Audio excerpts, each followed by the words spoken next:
Աշտարակ։ Այսօր մենք կտեղափոխվենք Հայաստանի մեկ այլ գեղատեսիլ և գողտրիկ մի անկյուն։ Կարծում եմ, որ սա Հայաստանի ամենահարմարավետ քաղաքներից մեկն է, իսկ մայրաքաղաքին մոտ լինելը այն ավելի գրավիչ է դարձնում բնակվելու համար։ Մենք բոլորս էլ գիտենք Աշտարակի մասին։ Շատերն անցնում են այստեղով, ոմանք էլ ծանոթ են միայն սիրված ժամանցի վայր Աշտարակի ձորին։ Բայց արդյոք մենք իրականում ճանաչում ենք Աշտարակը։ Ես Սուրեն Պետրոսյանն եմ, և այսօր կբացահայտենք և միասին կիրականացնենք կարճ ճանապարհորդություն դեպի մի քաղաք, որը կարելի է վստահորեն ասել, որ հայկական ինքնության անբաժանելի մասն է։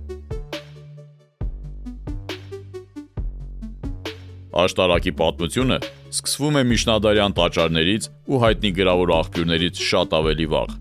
Հնագիտական աղբյուրները փաստում են, որ այս տարածքը բնակեցված է եղել դեռևս Քրիստոսից առաջ 3-րդ հազարամյակում։ Աշտարակը պատահական բնակավայր չէ, այն ձևավորվել է որպես հայկական լեռնաշխարհի բարդ մշակութային գոտու մի մաս, որտեղ վաղ շրջանում համատեղվել են գյուղատնտեսությունը, կրոնական համոզմունքները և բնության ցիկլերի դիտարկումը։ Քաղաքի անվանումը վաղուց է գրավել հետազոտողների ուշադրությունը։ Կա հիմնավորված վարկած, ըստ որի Աշտարակ տեղանվանման ծագումը կապված է հին արմատի հետ՝ աշտար, աստար, որ լայնորեն տարածված է Արևմտյան Ասիայի մշակույթներում։ Շումերը աքադական ավանդույթում դա Իշտար աստվածուհու անունն է, Վեներայի, առավոտյան աստղի, որը սիրո, պտղաբերության և պատերազմի աստվածություն էր։ Հայկական լեռնաշխարհում այս կերպարը մարմնավորել է աստղիկ դիցուհին։ Աշտարակի մոտակայքում գտնվող ներքին նավեր հնագիտական վայրը հաստատում է տեղի մշակույթի հին ու բազմաշերտ լինելը։ Այն բրոնզեդարյան մեծ դամբարանադաշտ է, որը հնագետների կողմից պեղվել և թվագրվում է Քրիստոսից առաջ 3-ից 2-րդ հազարամյակներ։ Թաղման համալիրները ներառում են քարե բլուրներ, գերեզմաններ և վայրեր, որտեղ իրականացվել են կենդանիների զոհաբերությունների ծիսակարգեր։ Նման գտածոները վկայում են տարածաշրջանի տնտեսությունում դեռ վաղ շրջանում զարգացած սոցիալական կառուցվածքի և ձիաբուծության կարևոր դերի մասին։ Քրիստոսից առաջ առաջին հազարամյակում Աշտարակի շրջանն անցավ Ուրարտուի տիրապետության տակ։ Այս ժամանակահատվածում տարածքը ձեռք բերեց ռազմավարական նշանակություն։ Ուրարտական կառավարիչները ակտիվորեն զարգացրին գյուղատնտեսությունը, ոռոգումն ու գինեգործությունը։ Ուրարտական կարասների, գինի պահելու համար նախատեսված մեծ կավե անոթների հնագիտական գտածոները հաստատում են, որ խաղողագործությունն այստեղ ունեցել է ոչ միայն տնտեսական, այլև սակրալ նշանակություն, կապված երկրի և արևի պաշտամունքի հետ։ Աշտարակն ու նրա շրջակայքը դարձան Ուրարտուի պաշտպանական և վարչական համակարգի մի մասը։ Կառուցվեցին ամրություններ, Վանի թագավորության կենտրոնական շրջաններից դեպի հյուսիս տանող ճանապարհները վերահսկելու համար։ Ուրարտական քարե շարվածքը, որն աչքի էր ընկնում իր ստանդարտ և ճշգրիտ մոտեցմամբ, շարունակեց շինարարության այդ ավանդույթը, որի արմատները հասնում են մինչև վաղ դարաշրջաններ։ Այսպիսով, Աշտարակի պատմությունը առանձին դրվագների համախումբ չէ, այլ մշակութային զարգացման անընդհատ գործընթաց։ Բրոնզե դարից իր աստղային խորհրդանիշներով և բարդ հուղարկավորության ծիսերով մինչև ուրարտական պետություն՝ իր ինժեներական, գինեգործական և ռազմական գործով։ Աշտարակը վառ օրինակ է, թե ինչպես է հազարամյակների ընթացքում էվոլյուցիոն կերպով ձևավորվել հայկական լեռնաշխարհի հաստատուն ժառանգական ավանդույթը։ Հայկական գրավոր աղբյուրներում Աշտարակը հիշատակվում է վաղ միջնադարում։ 9-րդ դարում այն արդեն հիշատակվում է որպես Արարատյան աշխարհի բնակավայր։ Սակայն այն բնորոշող ճարտարապետական և հոգևոր սկզբունքները սկսել են ձևավորվել շատ ավելի վաղ, Հայաստանում քրիստոնեության տարածման շրջանում, երբ կրոնը աստիճանաբար վերաիմաստավորեց ոչ միայն պաշտամունքը, այլև առօրյա կենսատարածքը։ Աշտարակի վաղ քրիստոնեական լանդշաֆտը առանձնանում է իր հազվագյուտ ամբողջականությամբ։ Այստեղի տաճարները ոչ թե մեկուսացված են, այլ ամբողջական միջավայրի անբաժանելի մասն են։ Այս համալիրում առանձնահատուկ տեղ է զբաղեցնում 7-րդ դարի կարմրավոր եկեղեցին։ Այն վաղ միջնադարյան եկեղեցու հազվագյուտ օրինակ է, որը պահպանել է իր նախնական կղմինդրե տանիքը շարված կրաշաղախով։ Ծիրանավոր և սպիտակավոր եկեղեցիները որոնք գիտնականների կողմից թվագրվում են 5-ից 6-րդ դարեր, լրացնում են այս սակրալ կառուցվածքը։ Դրանց կառուցումը Քասախի կիրճի երկայնքով տալիս էր ոչ միայն գերիշխող դիրք, այլև դարձնում քաղաքային տարածքի կարևոր տարր։ Լեգենդ կա, տենց աշտարակի այդ կամրջի հետ կապված, ասում են, որ քանի որ գետը շատ դուրն ա եղել, այս մոտը կանց է։ Այս այն տունը ու եկեղեցին։ Այստեղից սպիտակավորը ծիրանավորը կարելի։ Այս աստիճանահարթակները տեսնում եք, որ երևում է։ Ձյունի մեջ շատ սիրուն երևում է։ 7-րդ դարից սկսած տարածաշրջանը բախվեց նոր սպառնալիքի՝ արաբական խալիֆայությանը։ Աշտարակի, ինչպես եւ ամբողջ Արարատյան աշխարհի համար այս ժամանակաշրջանը լուրջ ճնշման ժամանակահատված էր։ Քասախ գետի խորը կիրճը սահմանափակում էր անմիջական հասանելիության հնարավորությունը եւ յուրատեսակ բնական պաշտպանական համակարգեր։ Չնայած արտաքին քաղաքական ենթակայությանը, աշտարակը պահպանեց իր քրիստոնեական ինքնությունը, լեզուն եւ սոցիալական ժառանգականությունը։ Շրջադարձային պահ էր 12-րդ դարի վերջը, երբ պատմական ասպարեզ եկան Զաքարը եւ Իվանե Զաքարյան եղբայրները։ Նրանց գործունեությունը դարձավ ավելի լայն քաղաքական համատեքստի մաս, կապված Թամար Թագուհու գահակալության հետ։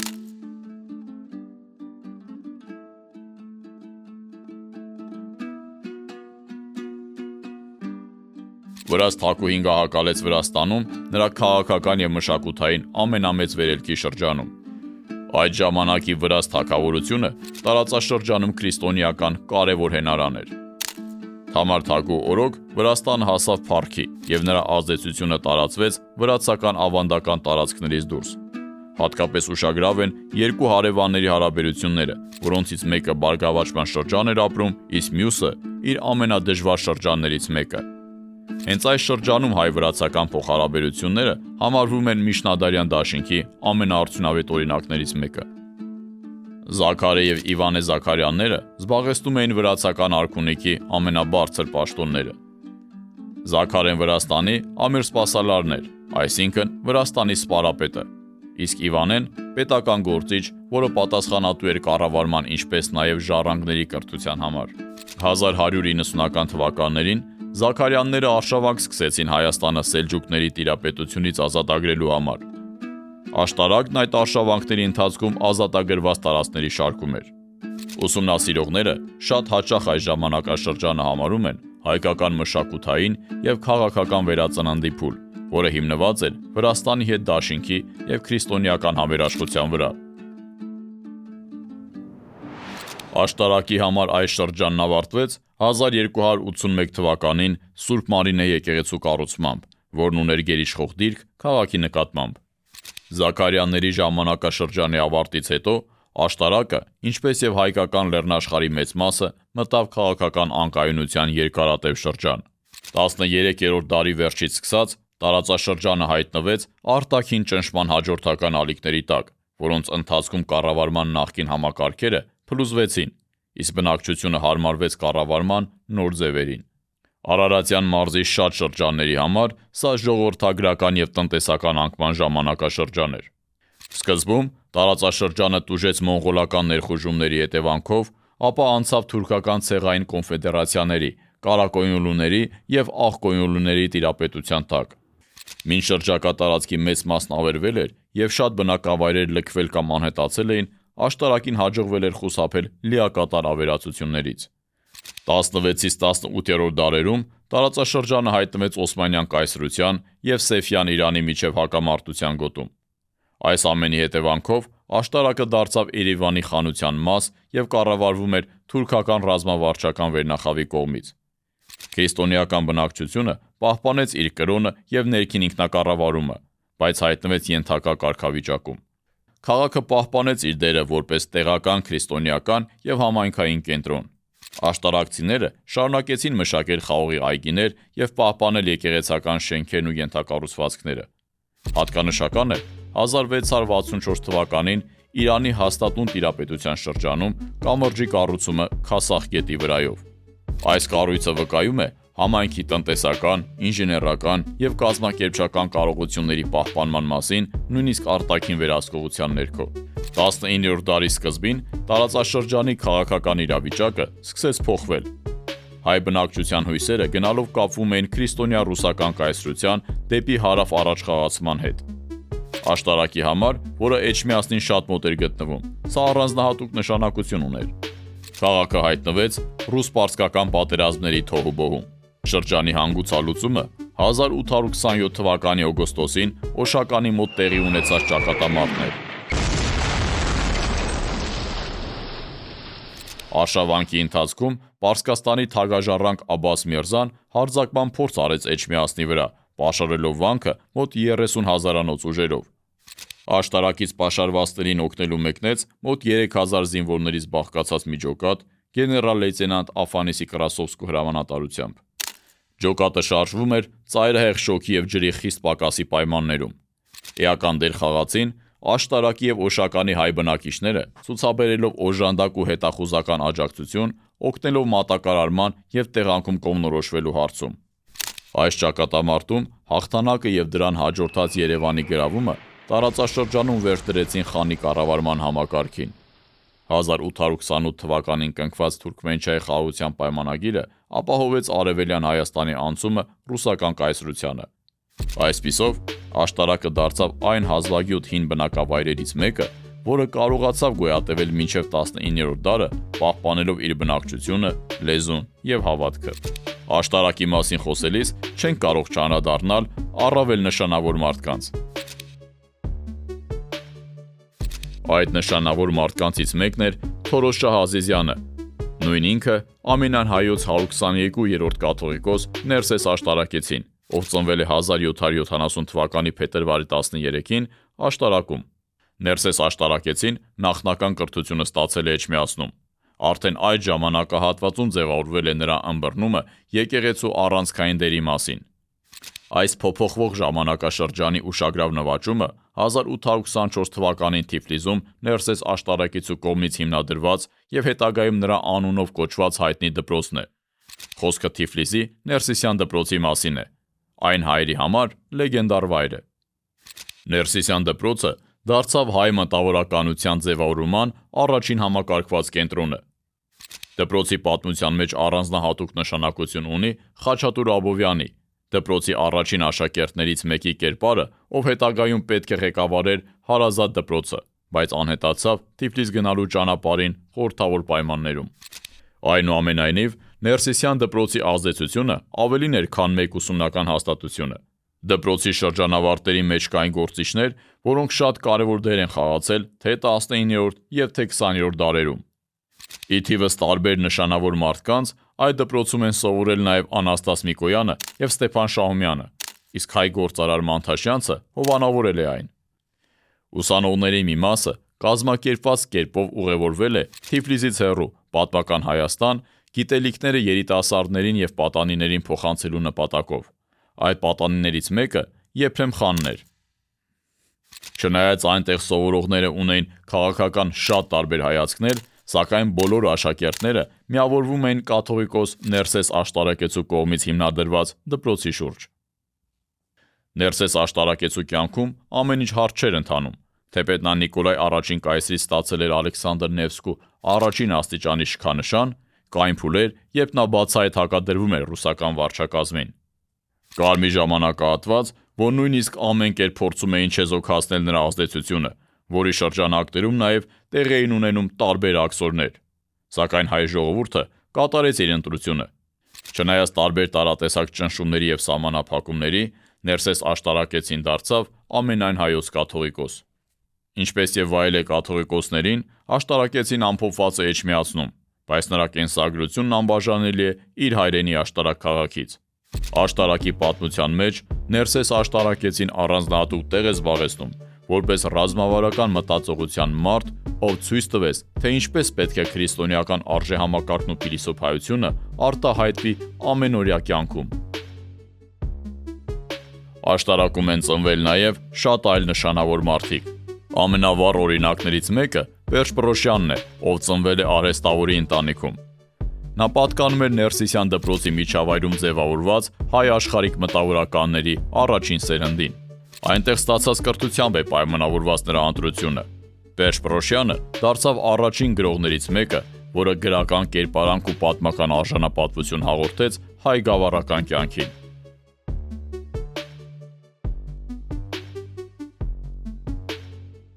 Սակայն ի տարբերություն Պերճ Պրոշյանի, բոլորովին այլ ուղի էր ընտրել նրա որդին՝ Պրոշ Պրոշյանը։